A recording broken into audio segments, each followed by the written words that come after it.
Chào mọi người. Sau mấy trận mưa lớn, dưa hấu phát triển rất tốt.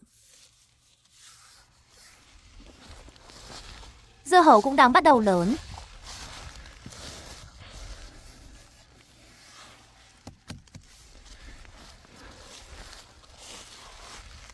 Chúng còn nhỏ, nhưng đang lớn dần rồi.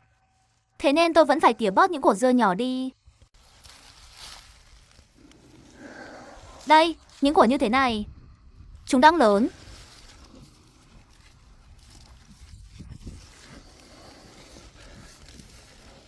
Mấy hôm nay, thời tiết lạnh. Ban ngày chỉ 16 đến 20 độ thôi.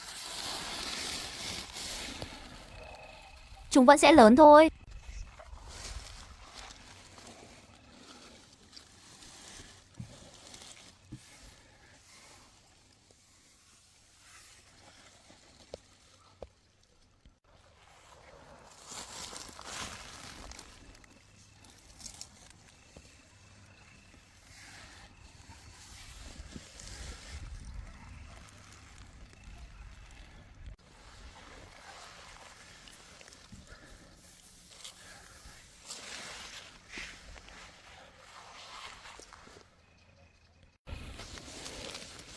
Mấy quả dưa hấu nhỏ này tôi sẽ bỏ hết.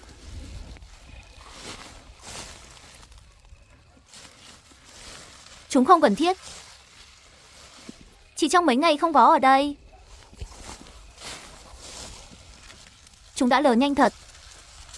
Những quả này, sao nó lại lớn thế này chỉ sau 3 ngày nhỉ? Giờ tôi lại phải đi dọn hết những quả nhỏ này.